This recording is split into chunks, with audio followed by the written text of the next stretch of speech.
Log on, tune in, find out. Another good idea from Cambridge.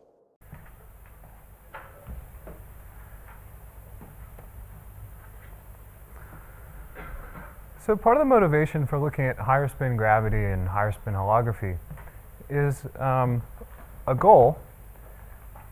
The goal being to find a holographic duality that's simple enough to solve. Ideally, we'd like to have a holographic duality in greater than 2 bulk dimensions where both sides are exactly solvable, and better yet, where we have an exact map from everything on one side to everything on the other side. So that's not something that we have. But it's something to look for. This is the reason, or one of the motivations for trying to solve n equals 4 super Yang-Mills. But another way of attacking this is to look for simpler models, simplified models of quantum gravity, simplified models of holography, where we already know how to solve everything in the theories exactly. So that's the idea behind this talk. And in particular, the simple models that I'll talk about are a simple model in the bulk, 3D higher spin gravity. I'll explain what that is. And a simple model in the boundary, a 2-dimensional CFT with Wn symmetry. I'll describe what that is as well. So the point being here that 3D higher spin gravity is much simpler than string theory, and that 2D Wn CFTs are exactly solvable. So higher spin gravity is a theory of gravity with in addition to the graviton at spin 2, some large or possibly infinite number of massless gauge fields with spins less than 2, 2, greater than 2. Put in as many spins as you like. At spin 2 is the graviton. The fact that these higher spin fields are massless means that there's an enormous amount of gauge symmetry in these theories. That makes them very constrained, and that's what's ultimately going to make them dual to solvable theories. So this is not something that you can do in flat space. You can't write down a consistent interacting theory of higher spin fields in flat space. However, you can do this in anti-de Sitter and de Sitter space. This was discovered by Fradkin and Vasilyev, and essentially the reason that this makes sense in ADS and DS but not in flat space is that the effective action in this theory is an expansion in inverse powers of the cosmological constant. So there is no lambda that goes to 0 limit of this theory. It becomes sick. So one of the reasons, particularly in relation to talks we've seen here at this conference, one of the motivations for looking at these higher spin theories of gravity is that it's sort of a toy model for string theory in the very stringy limit. So the regimes of string theory where the strings become tensionless, the string length is much greater than the length scale in the geometry, and the higher spin modes of the string come down towards 0 mass. And in that regime, you expect geometry to not necessarily be a very good description. You expect the metric to mix up with the other fields, and that's exactly what you see in higher spin theory. So these gauge symmetries that extend diffeomorphism invariance mix up the metric with the higher spin gauge fields.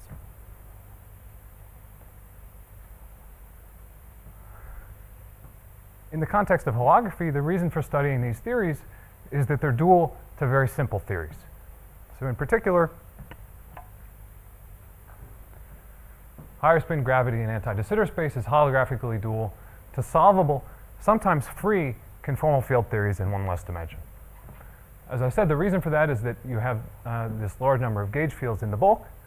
That means you have a large number of conserved higher spin currents in the CFT. Conserved currents are very constraining, especially higher spin ones, and make these theories exactly solvable. So there's various versions of these higher spin holographic dualities. The original ones were in 4 dimensions. In 4 dimensions, the duality is between a theory of gravity constructed by Vasilyev, that I'll call Vasilyev gravity in ADS4, and the CFT3 with ON symmetry. So there's 2 versions of this duality.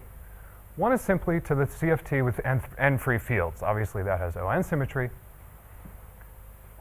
The other option is a duality between vicility of gravity and the critical interacting fixed point of the ON model.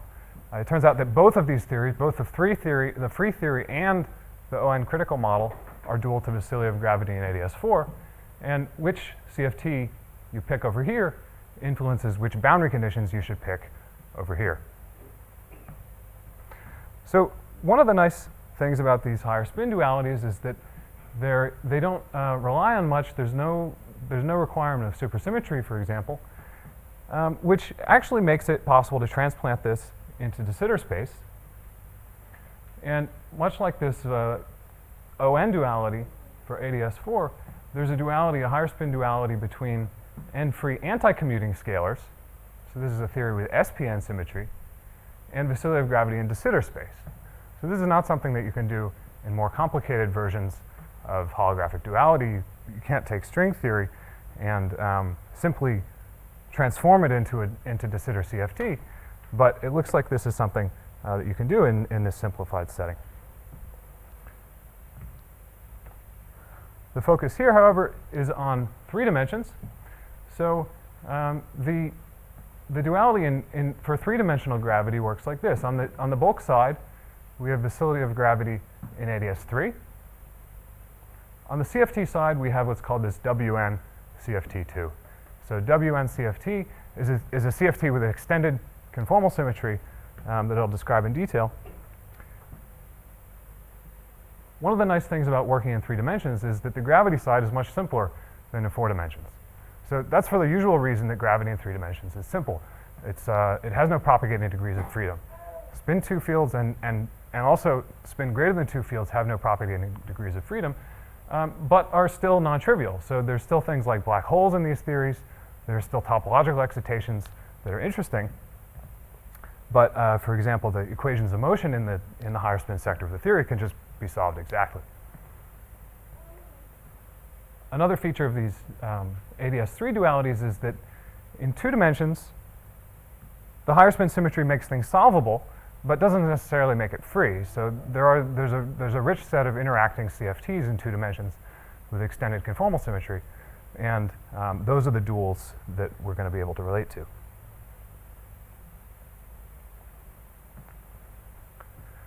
So the goal of this talk is first to summarize how this duality works, this ADS3 CFT2 duality for higher spin fields, and review the evidence for it. So I'll describe these 2-dimensional CFTs. I'll describe how 3D higher spin gravity is constructed and summarize the relation between the two. You give various bits of evidence that match these 2 theories, including matching the spectrum at large n. And then I want to go on and discuss black hole entropy in this duality, in particular the CFT microstate counting of the entropy of higher spin black holes. Yeah. Equations of motion are exactly solvable? For the higher spin sector. Yeah. Now these are coupled to matter, and that part is not exactly solvable. Is there a statement of consistent truncation to gravity in the sense that any solution of ADS3 Einstein's theory can be lifted to a solution of this theory?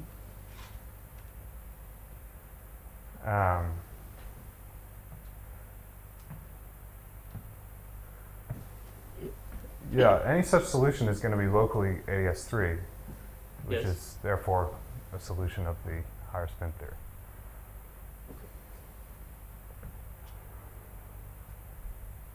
Okay, so I start at the beginning with this discussion of extended conformal symmetry in 2 dimensions. So before I get to 2 dimensions, what about 3 dimensions? Because there's been a lot of recent work on this. So just a couple months ago, Maldacena and Jibadov proved a theorem for 3-dimensional, for extended conformal invariance in 3-dimensional CFT. What that theorem says is that if you have any conserved current with spin greater than 2 in a CFT in 3 dimensions, then you not only have that one conserved current, you have an infinite set of conserved higher spin currents of all spins, 2, 3, all the way up to infinity. And furthermore, the correlators of the currents in that theory are exactly those of a free theory. It's either free bosons or free fermions, and that's it. Once you give me one higher spin conserved current, you're done. You've reduced the theory to a free theory. Now, this isn't quite the end of the story, even in 3 dimensions, because a lot of the cases of interest, for example, Chern-Simons matter theories, don't have exact higher spin symmetry. They have higher spin symmetry in some limit. And then the story gets more complicated, but that I'm not going to go into. In 2 dimensions, there's no such theorem. So certainly we can have extended conformal symmetry. In 2 dimensions, there's interacting theories with a finite set of higher spin currents that are known. They can be constructed explicitly, and they're certainly not free. So this leads to the definition of a W algebra. A W algebra is an extension of the Virasoro algebra to include some higher spin currents. So in addition to the stress tensor at spin 2, we have something else with spin greater than 2. The first example was called W3. W3 is the chiral algebra of the 3-state Potts model. And as I said, it's this extended chiral algebra with a spin 2 stress tensor and a spin 3 current that I'll call W of Z. Okay, and that's all that you get in the W3 algebra. So you have the Virasoro algebra, and then you have a whole new set of generators. Another example that will be important is Wn. So Wn is just the extension of this to have currents of spins from 2 all the way up to n. So n here is the highest spin of the conserved current in the chiral algebra.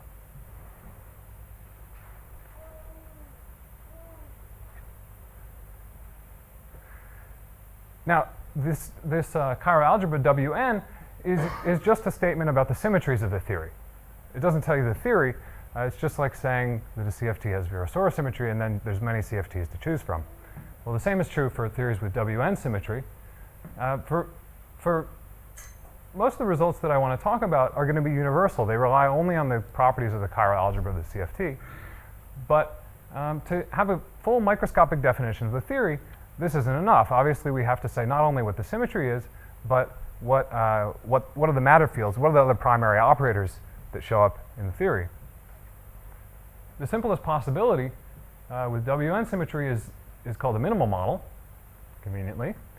And that's a coset theory based on SUN at level k. So setting n equals 2 in this coset just gives the famous C less than 1 Virasoro minimal models. There's an infinite sequence of them starting with the Ising model. They're all exactly solvable, and they all have Virasoro symmetry for n equals 2. For higher n, you get these Wn CFTs, which are solvable CFTs. By solvable, I mean that various things are determined, everything about the theory is determined solely in terms of the properties of the algebra. Yeah? So you just quoted Maldacena as having shown that there's one higher spin current in 4 dimensions. 3D CFT. Your theory is unique in 3. So in these theories, is there a whole zoo of theories with Wn symmetry, or are they relatively highly constrained, or do we have some sense of what's there? Or? I don't know. I know that there's at least these. I know that Toda theories also have these symmetries. I suspect that there are others, but the rational ones are the ones that are easy to write down. I don't know. Maybe someone else They could be knows the irrational. answer. Yeah. I suspect that there are many. At least for small n. Maybe there's some new constraints that come up that I don't know about that make these almost unique at large n. I don't know. Okay, so Yeah. We would similarly expect that these 3D gravity theories that you're studying, unlike the Vasilyev theory in 4 dimensions, which is nearly unique, are plentiful. yes. Yeah.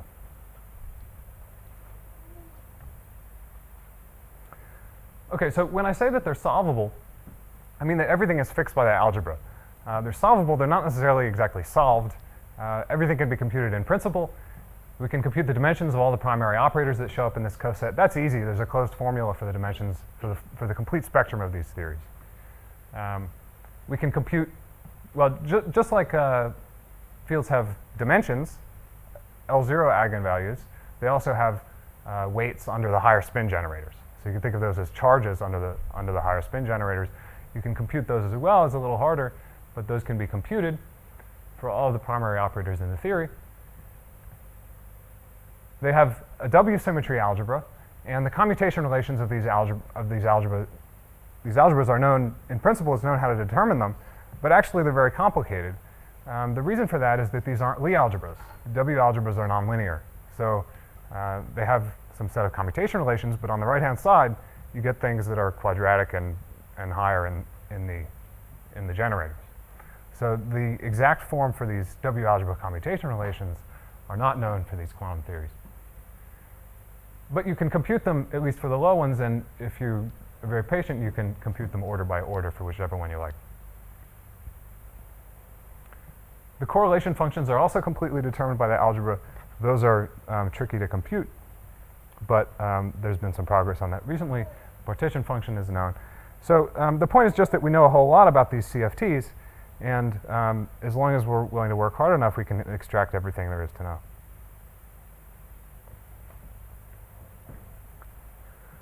So that's the review of extended conformal symmetry. Now I want to talk about the definition of these higher spin theories of gravity in 3 dimensions. So let me start with a recap of ordinary gravity in 3 dimensions in the Chern-Simons language. So it's the Chern-Simons language that will be most useful for going to higher spin theory. So ADS3 gravity, this is just plain old pure gravity in ADS3, is related to Chern-Simons gauge theory. This relation comes by taking the metric, rewriting it in terms of the spin connection and field line, and combining that into 2 SL2R gauge fields. So if you do that, you take the Einstein action in 3 dimensions and can rewrite it as the sum of 2 SL2R Chern-Simons actions. The fact that this is a Chern-Simons theory makes it obvious that this sector of the theory is topological. There are no propagating degrees of freedom for the 3-dimensional graviton. Of course, if you couple this to matter, you're no longer going to have a topological theory, but at least this sector has no degrees of freedom. Just a comment here is that these theories are not actually equivalent. 3D gravity is not a gauge theory at the quantum level. For our purposes, this Chern-Simons action is just a nice way of rewriting the Einstein action in ordinary variables, and we should still think about doing the path integral over the metric, not about doing the path integral over these gauge fields, because that will give the wrong answer. So we're just rewriting ordinary gravity in terms of a convenient set of variables. Now that we've written things this way, it's easy to go from ordinary pure gravity to higher spin gravity. So to get the higher spin gravity, we just enlarged the gauge group. We started with SL2R for pure gravity. We just make that some other bigger Lie algebra that contains SL2R. We still want to have the graviton, but now we want new stuff.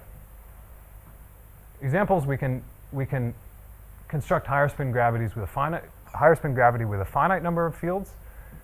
Example is taking this Lie algebra to be SLN. In that case, there's a SL2 embedded in here that gives you the graviton. And then what you need to do to find all the other particles is just decompose everything under that SL2. When you do that, you find that this contains particles of spin 2, 3, 4, all the way up to n. So that's fine. We can truncate to n if we like. Another possibility is to consider theories with an infinite number of higher spin particles. And these are the ones that I'm going to focus on. So we have spin 2 all the way up to infinity. One option is to take this Lie algebra to just be the infinite dimensional matrices, SL infinity. But there's another option, which is called this higher spin algebra, HS lambda. HS lambda is it's just a Lie algebra. It's an infinite dimensional Lie algebra, which you can think of as sort of an analytic continuation of SLN to non-integer rank. It's like matrices of non-integer rank. And it turns out that when you go to non-integer, this becomes infinite dimensional. The reason you can think of it that way is this: if you take this HS lambda and you set lambda to an integer, you just get, it just truncates back to SLN. So it's like an interpolation between the different integer values of SLN.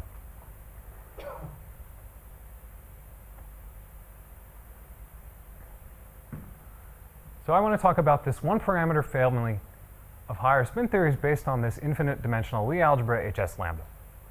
So each lambda gives us a Lie algebra. And for that lambda, we can define this higher spin theory of gravity with an infinite number of higher spin fields. This is in the Chern-Simons language. Of course, we should really be thinking of this as a theory with a metric and higher spin fields, not with Chern-Simons gauge fields. So to do that, you have to translate back to these metric-like variables, g mu nu, a mu nu rho, and so on. It's known how to do that implicitly, but the actual map is complicated. It's certainly very difficult to try to write down the action in terms of these variables. Another comment about these higher dimensional theories. So here we're in d equals 3, and we can truncate to a finite number of fields, and there's various higher spin theories we can construct. This isn't true in higher dimensions. In higher dimensions, first of all, the action is not known. And second of all, we can't truncate to any finite number of higher spin fields. So this is something that has been known in the lore of the higher spin literature for a long time, or at least suspected, and I think is essentially proved by this Malthusanian intuitive result that you can't have a finite amount of higher spin symmetry for the higher dimensional cases.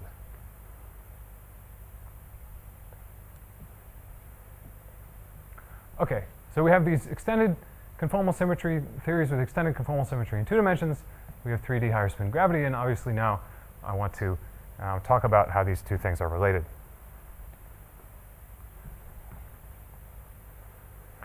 So the duality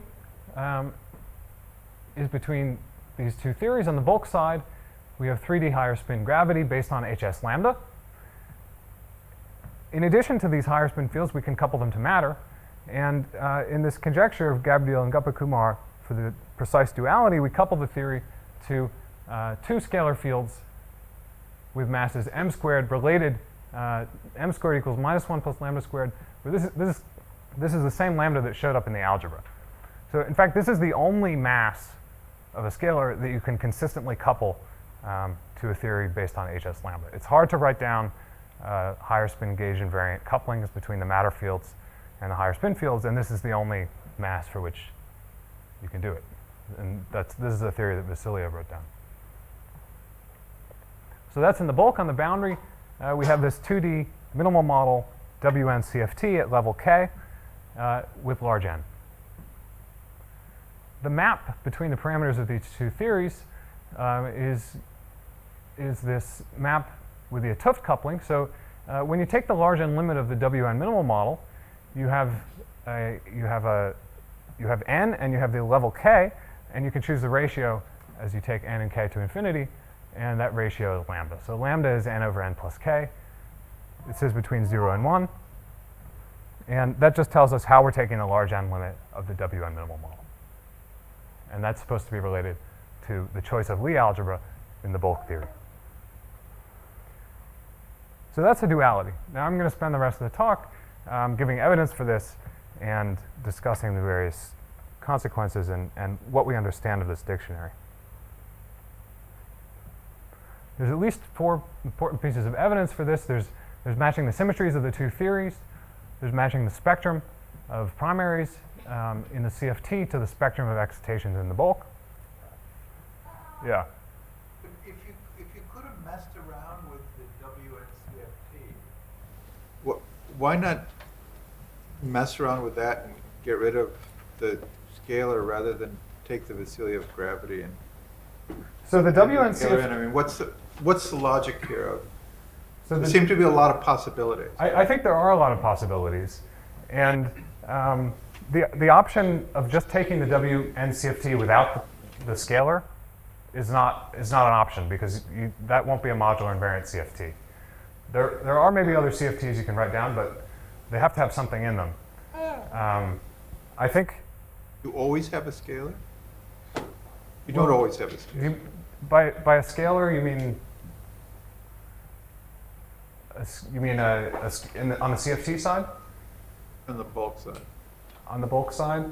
Well, I don't know. I don't think we've really understood what the possibilities are here.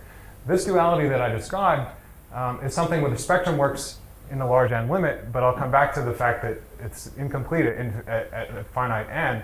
And so something needs to be refined. We need to figure out exactly what the map is supposed to be at finite n.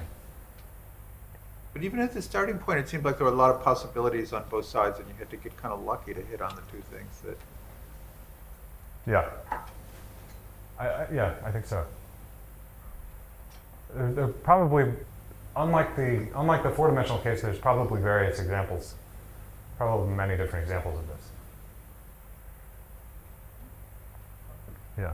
What values of lambda are allowed by the algebra? By the algebra. You said you have one parameter family of. Are you talking about the bulk algebra? HS, the HSS, that algebra over there. Yeah, HS lambda can have, let's see, I believe any value of lambda, positive value of lambda. Yeah. The complex values of lambda probably won't. It'd be a funny short assignment. As a Lie algebra, it's fine. Yeah.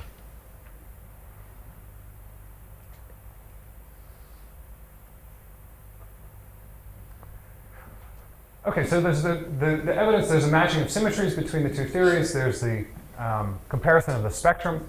This will work exactly as n goes to infinity, but as I mentioned, will require some refinement that isn't quite understood yet at finite n. There's correlation functions, and finally I'll talk about the black holes. So symmetries. First, the symmetries in ordinary ADS CFT. So in ordinary spin 2 gravity, the isometries of ADS3 are SL2 times SL2. Well, this can't be the whole story because the conformal group in 2 dimensions isn't SL2 times SL2. It's much bigger. It's the Virasoro algebra. So near the boundary, somehow, these SL2s must be enhanced to asymptotic symmetries that include 2 copies of the Virasoro algebra, that are equal to 2 copies of the Virasoro algebra. So this is indeed the case. This was shown in a precursor to ADS CFT by Brown and Ho back in '86. Just without ever talking about CFT, gravity in ADS3 has these 2 Virasoro symmetries. So the first goal here is to repeat this story, figure out what words we're supposed to say to generalize this to higher spin theories. A bit of terminology. This SL2 piece of the Virasoro algebra is called the global piece, or I'll refer to it as the wedge piece because the word global isn't so appropriate in this context. It's the wedge because we just take a certain subset of the generators of the Virasoro algebra, and that's SL2.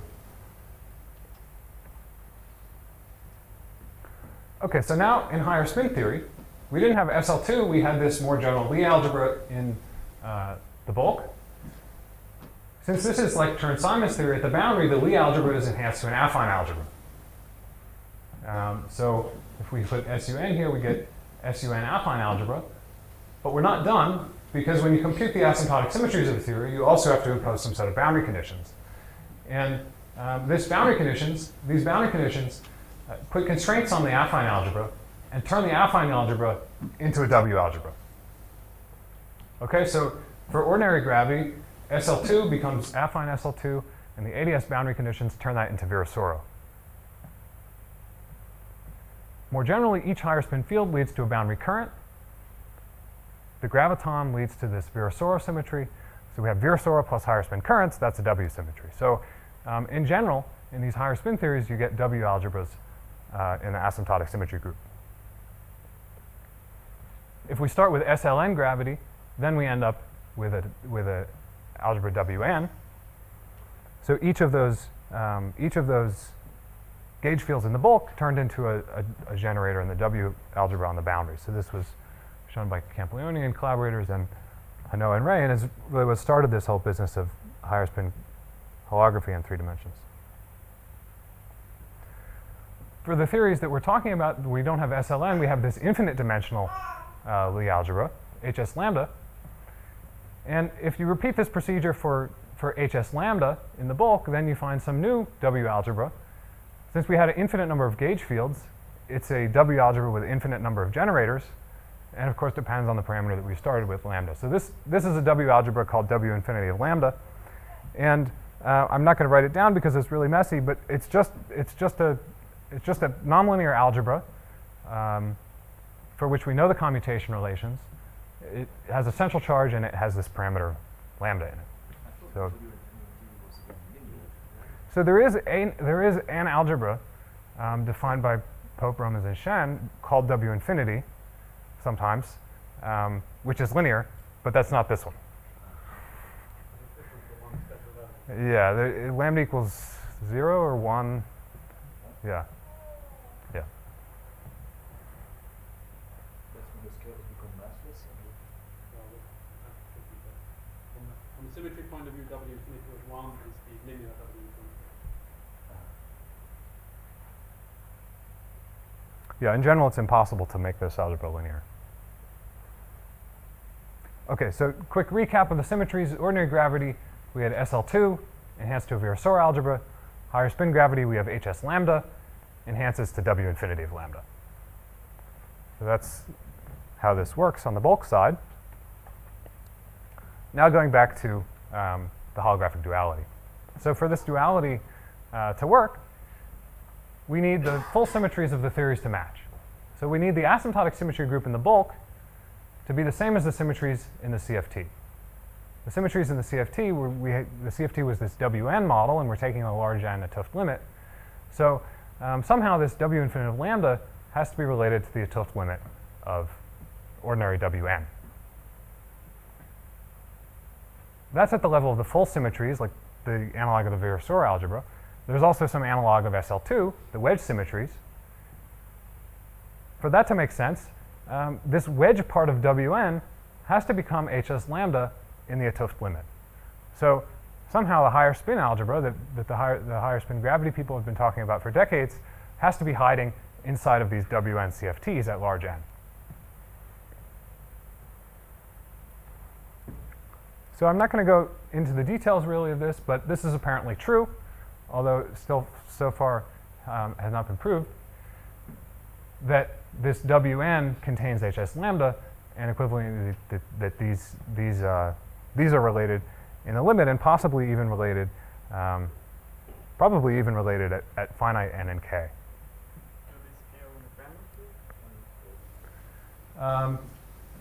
They scale with this lambda held fixed. So the way this is checked, the reason we believe this is true, is by comparing the charges of various degenerate representations of these two algebras. You can compare the conformal weights, the spin 3 charges, and so on of all the degenerate representations of these algebras. We've done that for a large set of these representations, and they're equal. So we believe these two algebras are the same. It's possible that this can be proved by some kind of fractional level rank duality, but I won't go into that. So to summarize the matching of the symmetries between these two theories, first of all, it works. The symmetries of the bulk and the CFT match. They match in a pretty non-trivial way. They match because of this relation between these W algebras that sort of came out of the blue, but they match. Which means that the higher spin algebra is hiding inside W algebras at large n, and at least at large n, probably also in some sense at finite n.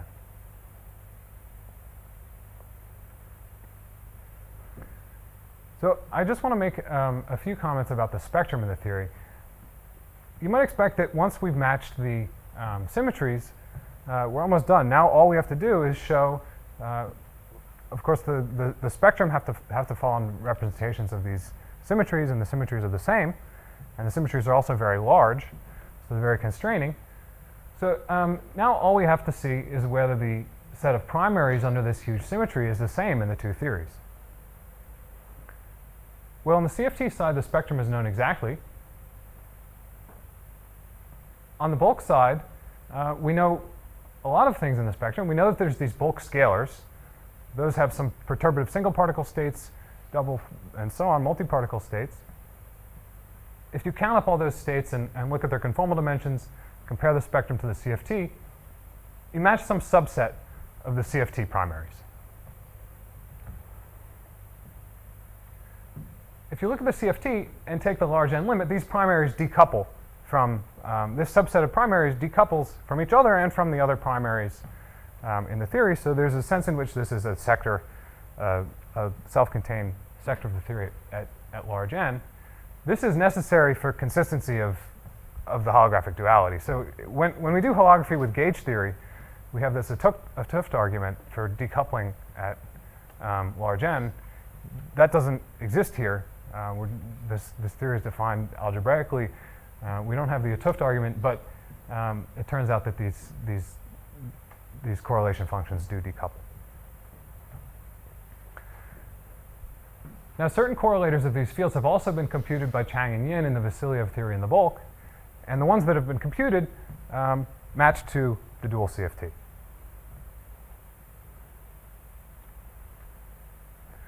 However, we've only matched a subset of the primaries, and at finite n, these other light primaries can't just be dropped from the theory. They show up in the OPE, and we have no choice but to keep them. These light primaries are missing in the bulk, so the duality needs to be refined to make it work at finite n. I don't know if there's a unique way of doing that, or if there's many different possibilities. A promising sign is that recently some of these states that were thought to be missing were found as new classical solutions of higher spin gravity. So the most offensive, lightest of these light states were discovered as new solutions of higher spin gravity.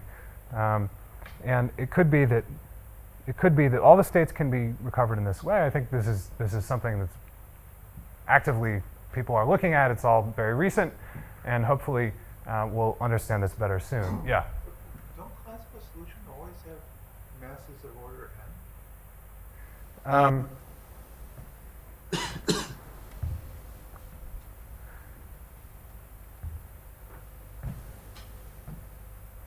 Relative to elementary quanta? Oh. Let's see. It depends on exactly how we scale. There's various ways of taking the large N, large C, large K limit of these models. And the masses of the classical solutions will be order C. But in this case, you can choose the scaling of the large C limit in such a way that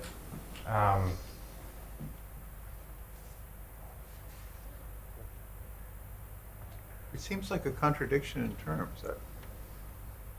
Because if it's light, it won't.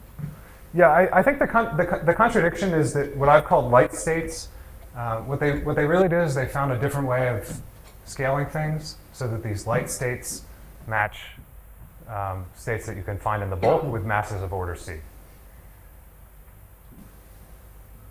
So they're sort of modifying things a little bit on both sides. Maybe we shouldn't call them the light states anymore.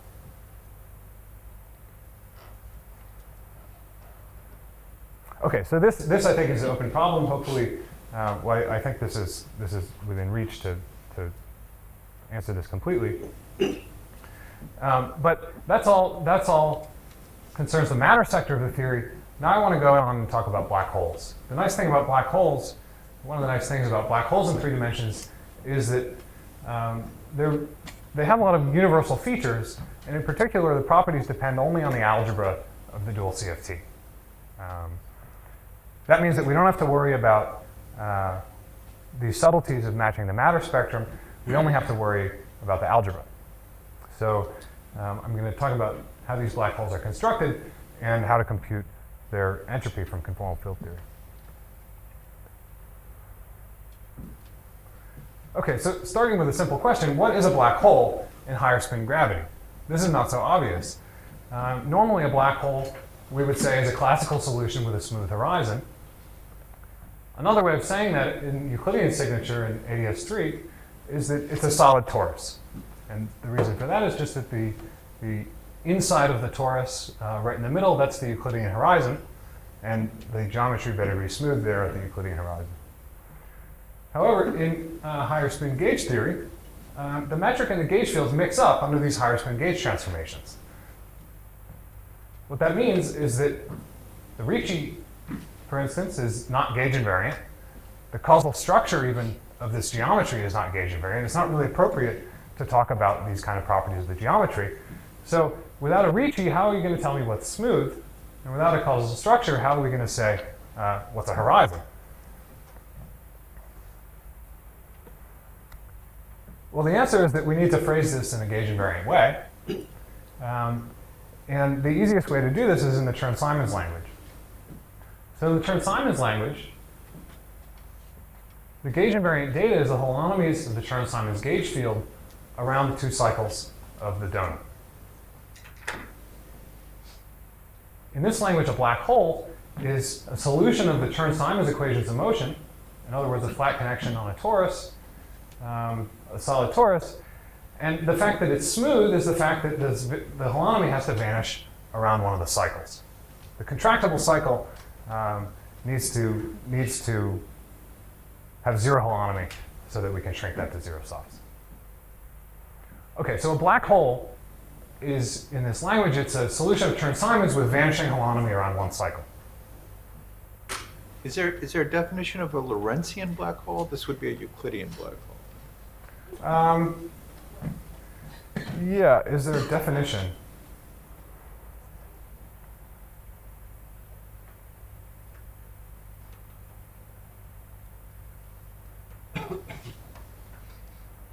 Lorentzian black holes have been constructed by sort of following this logic and making it Lorentzian. I'm not sure what the most general definition is.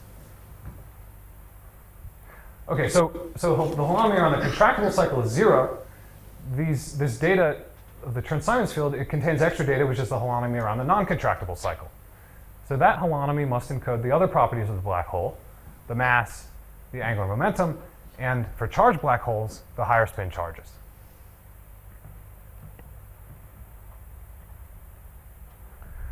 So the black hole in this HS lambda higher spin gravity carrying spin 3 charge has been constructed explicitly, starting with this paper by Perl and Krauss. The parameters of this black hole are a mass and angular momentum, which we can package into L0 and L0 bar. The spin 3 charges that I'll call Q3 and Q3 bar, just like mass and angular momentum, higher spin gauge fields have 2 conserved charges associated with them. These charges have potentials associated with them. So just like for the ordinary black hole, L0 and L0 bar are associated with the Hawking temperature, a really complexified Hawking temperature, which includes the angular potential. So that's tau and tau bar.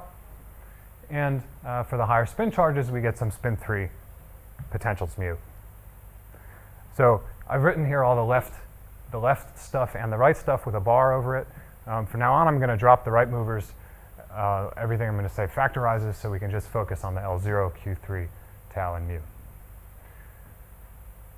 These parameters and potentials are, of course, not independent. The smoothness condition at the Euclidean horizon is what relates the potentials to the charges. So just like for Schwarzschild, the smoothness at the Euclidean horizon tells you a formula for the Hawking temperature in terms of the mass. Same thing happens here. So these charges are determined in terms of the potentials by the 0 holonomy condition around the contractible cycle.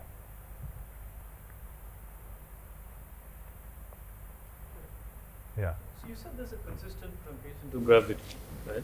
That's probably a Lorentzian statement, right? So what happens if you lift the BTZ black hole and then do a Euclidean continuation? Do you get exactly this? You don't have to, what do you mean by lift? You said earlier that there's any solution of Einstein's theory can be lifted to a solution of this theory. Right. So if I take the BTZ black hole Right. and lift it, that's some Lorentzian solution. What happens when I do a Euclidean continuation of that solution? In the higher spin theory? Yeah. It's the same. It's the same. None of the higher spin fields are turned on. So then there is a definition of a Lorentzian black hole as well, right? Just as But we want to be able to turn on the higher spin charges, and those are solutions which do not, it doesn't go both ways, but they're solutions of the higher spin theory which do not I see. come down to, right. Okay. So the solutions of the higher spin theory that are charged Right. are not solutions of Einstein. So, and those are the ones that we want, because we want to turn on the spin-free charge.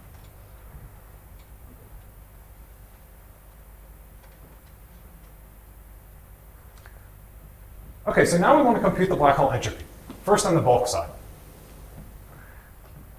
Well, now we have the usual question, what is the black hole entropy? So in Einstein gravity, it's the horizon area. In theory with higher derivatives, it's the walled entropy. But in higher spin theory, these things are not gauge invariant. If even the existence or location of the horizon is not gauge invariant, then we need to look for a characterization of the entropy that doesn't live at the horizon. Well, this walled entropy was defined in a way to integrate the first law of thermodynamics. So instead of using that formula, why not just do that directly? We just take the charges, which are known, we can compute the charges of these black holes, and integrate the first law of thermodynamics. So that's easy to do.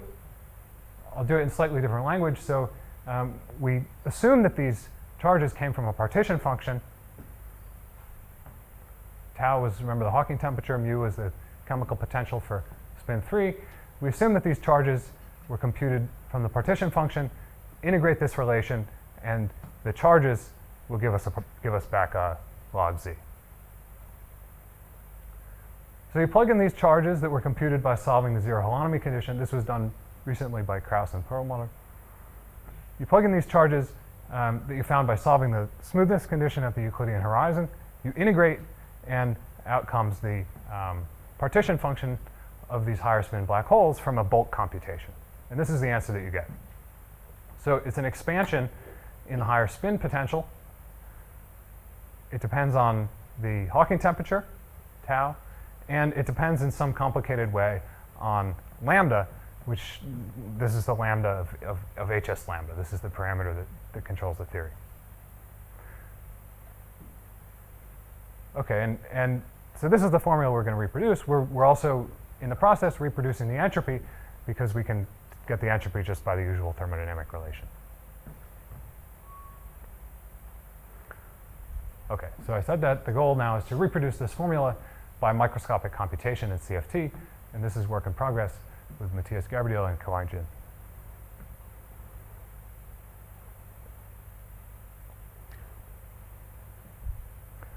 First, a warm-up. How is this done in ordinary gravity?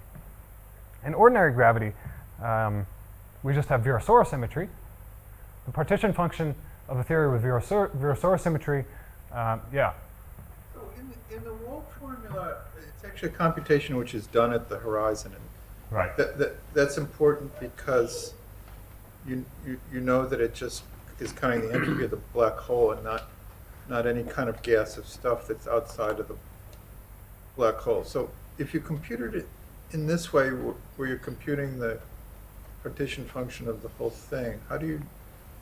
Yeah, it's not, when you compute it this way, it's not obvious, first of all, that you should call it entropy, and second of all, that it obeys the properties that entropy obeys, like a second law.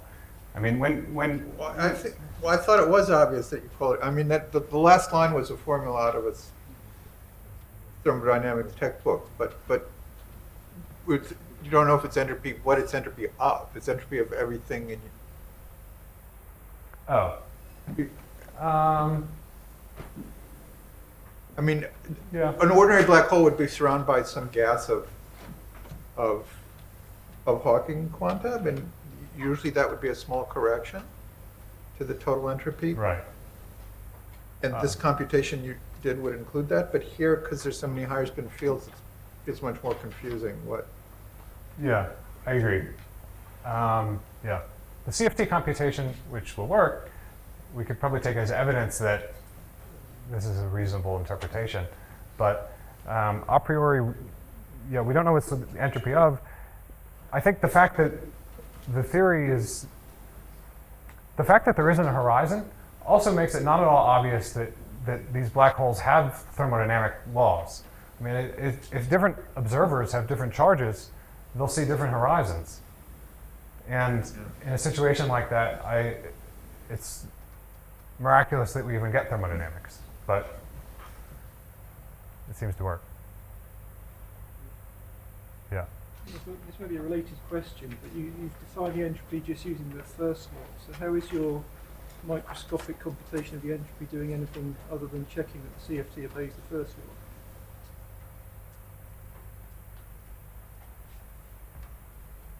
Well, it could obey the first law, but it could have a different number. We're going to check the number. A different 0 point. Yeah. Just a comment. It looks to me that what you should, because the CFT will also contain not just black holes but some other stuff. So therefore, it looks to me that this is the right quantity to compare with the CFT, not the black hole. Because the state in the CFT does not correspond necessarily just to a black hole, but also maybe multi-center black holes. So it seems to me that even though you don't know how to compute the entropy of single black holes, this is the right quantity to compare with the CFT. Yeah, that sounds right. Yeah. Can I ask my question again? So you said the first law gives you this unique number. Then you said you could use the first law to give you a different number. So I don't understand what you've done to get that entropy there. You said the first law unambiguously defines the entropy. What you've used there is Effectively, another way of saying it is that you're checking whether these relations are the same in CFT as they are in gravity. That would be another way of saying it. But there's still something that you're comparing between the two.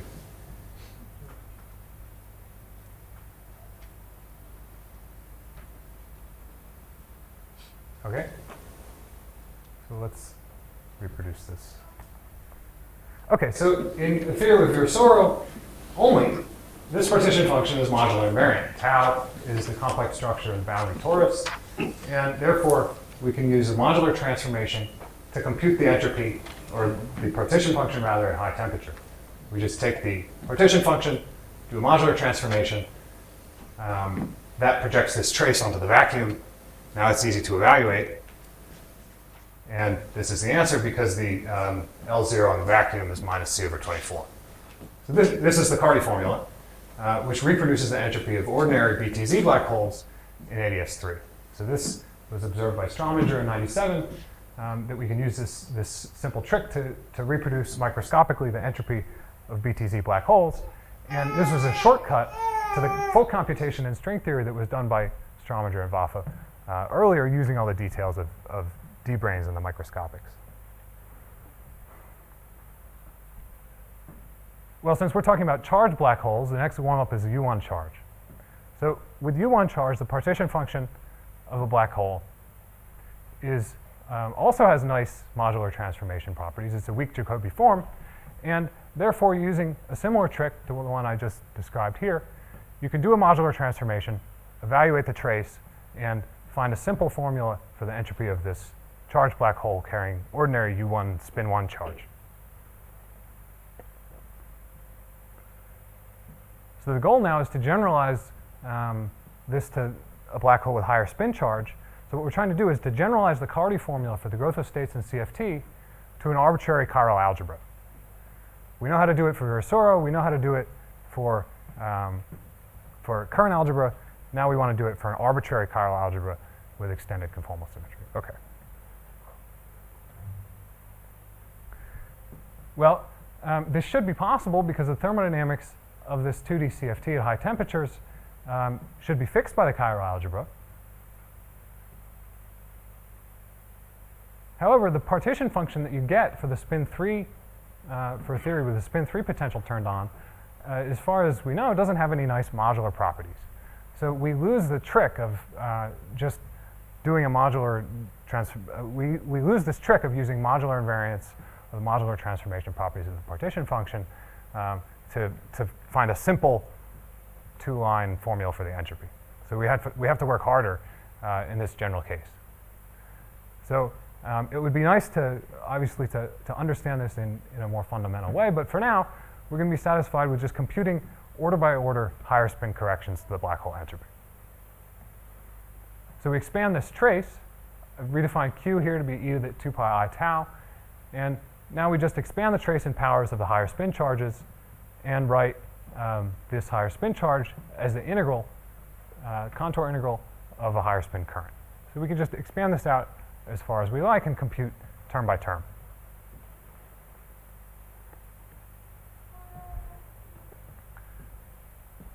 Each of these terms that shows up in this expansion is a correlation function on the torus. So essentially what we're doing is we're computing corrections to the partition function coming from correlation functions of the higher spin currents. The trace here in this correlation function is over the entire Hilbert space of the theory.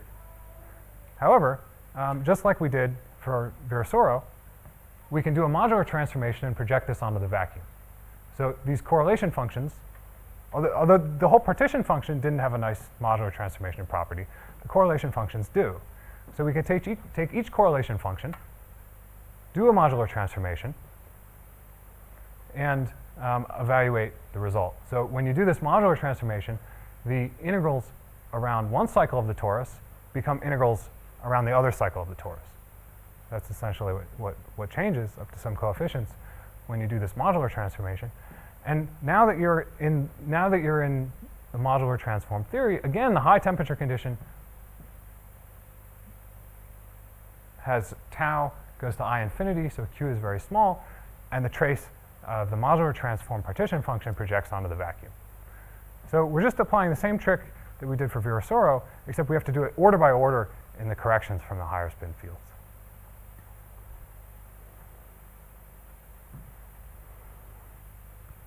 So the So mu small is the island of high temperature? no, there's a relation. There's two relations that are being used here. One is the high temperature, which is just a condition on tau, Yeah. and the other is that mu is small compared to tau.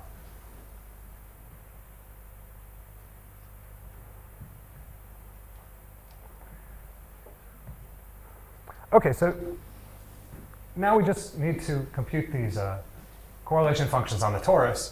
I'm going to be very schematic and brief here. There's only one slide on this. So these torus correlation functions can be computed by a recursion formula due to Zhu. Schematically, this takes an endpoint correlation function and turns it into a sum of n minus 1 point correlation functions times Weierstrass functions. The new vertex operator that you get here, there's a formula for that I'm not going to write down, but essentially comes from taking various pieces of the OPE of these two currents when you bring them together. Okay, so we do the recursion relation. At each point when you do the recursion, you have to use the OPE. So you're using these nonlinear commutation relations of the W infinity algebra of your CFT. You get roughly n minus 1 factorial terms coming from contracting everything together and doing this recursion. You integrate the Weierstrass functions over the torus, and then you compare to this formula that was derived from the black hole. This one here. And up to a caveat I'll mention in a second, they match exactly. The partition function that you compute in the bulk is exactly equal to the partition function of the CFT computed order by order in this manner. So a few comments. First, I've phrased this in terms of partition functions, but of course this means that this is a microstate counting of the black hole entropy. The match so far, this is work in progress. The match we've checked so far to order 4. So the black terms here have been checked exactly. Under some additional assumptions about the recursion relation, we've also checked this term. It'll take more effort to really nail this down, but I think that it's working also to order 6, where these polynomials and lambda come in. It's worth pointing out that these simple polynomials that came out of the gravity computation are a non-trivial sum of some hundreds of polynomials that you get from all these correlation functions. And at the end of the day, the dust settles and you get exactly the gravity answer. Something special happens at the lambda equals 2? This is a normalization of the spin 3 current, so there isn't really anything. Well, something special does happen. Something special does happen. If you set lambda to an integer, then all of the fields above that integer truncate out. So there is no spin 3 current in the lambda equals 2 theory. Okay, so this relied on this detailed nonlinear commutation relations. And just in general, this is a procedure for correcting the Carty formula for correcting the Carty formula in the presence of these higher spin currents.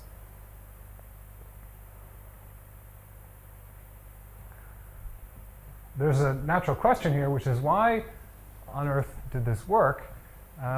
The bulk entropy was computed by solving the zero holonomy condition for Chern-Simons on a donut. And this was reproduced order by order by computing these CFT correlation functions. These two computations look completely different. At the end of the day, they give the same answer. So why is that the case? Of course, you could always ask this question when something matches in holography. Why did it work? You want to understand it better. But the difference here is that maybe we can actually answer this question. We know everything there is to know about these WN CFTs, and it should be possible to use a purely CFT argument to relate these to zero holonomy solutions of Chern-Simons theory. So that would be nice to do explicitly.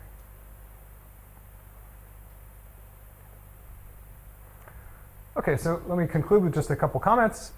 The summary is that these 3D higher spin gauge theories are dual to CFTs with WN symmetry. As n goes to infinity, we know exactly how to define this. At finite n, we need to figure out exactly where all the states are. Both of these theories are tightly constrained, of course, by the higher spin algebra, as well as its W algebra version, W infinity of lambda. Some open questions. Well, obviously, we want to understand exactly what is the duality at finite n, and is it unique, or can we define many different versions of this duality? And ultimately, tackle some hard questions in holography. The hope is that higher spin dualities will be useful for some questions that are difficult to answer in other dualities, like can we do this in non-ADS geometries, or how general is holography supposed to be, and what's the relation between the emergent radial direction and the renormalization group, things like the information paradox for black holes and so on. These are big questions, but the hope is that in some of these simplified models, it may be possible to begin to approach these directly in these theories. Okay, thanks.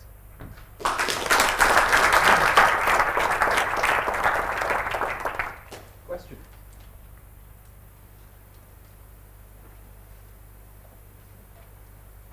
There's been a general belief that in string theory, gravity is not a special symmetry. There are many higher symmetries besides gravity, and maybe black holes are not what they seem to be in ordinary gravity. Does your work shed, and in your work you see that horizons are not the important thing because they mix with other modes. So should we think of string theory as a situation where, in string theory, the higher spin fields are massive generically, right? So does this give us some insight into whether, in some sense, ordinary gravity is an approximation? The symmetries of ordinary gravity are approximate and should be extended in string theory? I mean, it's not a well-formed question, but. Yeah, so obviously if we look at string theory in a regime where classical gravity is a good approximation, all these higher spin modes are going to be very massive, and this probably has nothing to do with that. But if we look at string theory in a situation where those degrees of freedom are becoming light, then I think it could be a useful toy example. And in particular, there's this recent work by Castor, Maloney, and collaborators where they use this as sort of a toy model for singularity resolution in, a toy model for singularity resolution in string theory. The point is that solutions that look like black holes, that look like they're singular, you can, in this theory, it's as simple as gauge transforming that away. Mm-hmm.